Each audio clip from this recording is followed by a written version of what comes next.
Hormuz প্রণালী ঘিরে নতুন করে উত্তপ্ত হয়ে উঠছে বৈশ্বিক ভূরাজনীতি। প্রতিদিন বিশ্বের প্রায় 1/5 তেল পরিবহনের এই গুরুত্বপূর্ণ করিডোর এখন পরিণত হয়েছে বড় শক্তিগুলোর টানাপোড়েনের কেন্দ্রবিন্দুতে। চীন, যুক্তরাষ্ট্র, ইরান ও রাশিয়ার পাল্টাপাল্টি অবস্থান এই সংকটকে আরো জটিল করে তুলছে। আর এর প্রভাব ছড়িয়ে পড়ছে বৈশ্বিক জ্বালানি বাজার থেকে শুরু করে আন্তর্জাতিক নিরাপত্তা কাঠামো পর্যন্ত। এই পরিস্থিতিতে প্রশ্ন উঠছে, হরমুজ সংকট কি সত্যি নতুন এক বৈশ্বিক সংঘাতের সূচনা করছে? আর ন্যাটোর বার্ষিক সম্মেলন বন্ধ করার চিন্তা কতটা তাৎপর্যপূর্ণ হবে সে বিষয়ে আলোচনা করব আজকের গ্লোবাল ভিউজে। সাথে আছি আমি সাইমা আক্তার। সাম্প্রতিক একাধিক ব্রেকিং আপডেট মধ্যপ্রাচ্যকে ঘিরে এক জটিল ভূরাজনৈতিক সংঘাতের ইঙ্গিত দিচ্ছে, যার কেন্দ্রবিন্দু হয়ে উঠছে বিশ্বের অন্যতম গুরুত্বপূর্ণ জ্বালানি করিডোর হরমুজ প্রণালী। প্রতিদিন বৈশ্বিক তেলের প্রায় 1/5 এই প্রণালী দিয়ে পরিবাহিত হয়। ফলে এর কোনো ধরনের অবরোধ সরাসরি বৈশ্বিক অর্থনীতি ও জ্বালানি বাজারে প্রভাব ফেলে।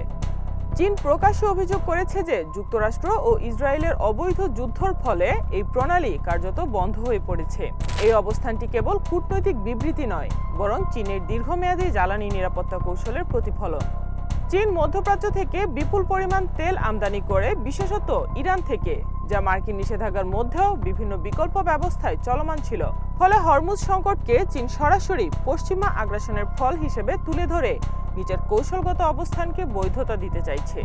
অন্যদিকে আমেরিকার ট্রেজারি বিভাগের বক্তব্যে সম্পূর্ণ ভিন্ন চিত্র উঠে এসেছে। ট্রেজারি সেক্রেটারি স্কট বেসেন্ট দাবি করেছেন, ইরানের তেল উৎপাদন ব্যবস্থা ভেঙে পড়ার পথে এবং দেশটি তীব্র জ্বালানি সংকটে পড়তে যাচ্ছে। তার ভাষায়, মার্কিন অবরোধ ইতিমধ্যে ইরানের তেল শিল্পকে ধীরে ধীরে বন্ধ করে দিচ্ছে। এই বক্তব্য শুধু অর্থনৈতিক চাপের ইঙ্গিত নয়, বরং মনস্তাত্ত্বিক যুদ্ধের অংশ হিসেবেও দেখা হচ্ছে। বিশেষ করে আইআরজিসির নেতৃত্বকে লক্ষ্য করে দেয়া তীব্র মন্তব্য তারই প্রমাণ। তবে বাস্তবতা পরিস্থিতি আরও জটিল। একই সময় খবর এসেছে, এক নিষেধাজ্ঞাপ্রাপ্ত রুশ অলিগার্কের $500 মিলিয়ন সুপার ইয়ট নিরাপদে হরমুজ প্রণালী অতিক্রম করেছে ইরানের নিরাপদ রুট ব্যবহার করে।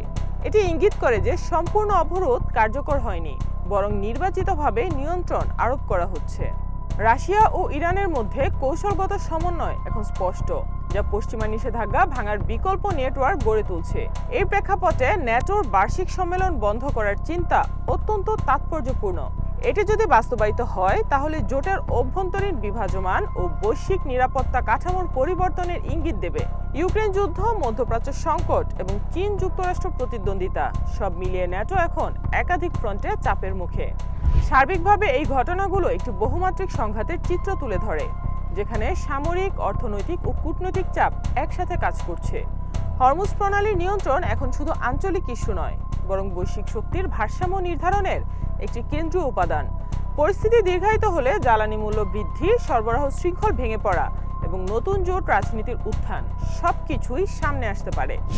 সাম্প্রতিক ঘটনা প্রবাহে স্পষ্ট, যুক্তরাষ্ট্র, চীন, ইরান ও রাশিয়াকে ঘিরে তৈরি হচ্ছে এক জটিল ভূরাজনৈতিক টানাপোড়েন। হরমুজ প্রণালীকে ঘিরে পাল্টাপাল্টি অভিযোগ, নিষেধাজ্ঞা, কৌশলগত অবস্থান আর আড়ালে আবডালে চলা শক্তির খেলায় নতুন এক অনিশ্চয়তার মুখে দাঁড়িয়ে বিশ্ব।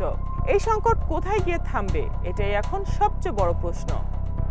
সাইমা আক্তার, নয়াদিগন্ত।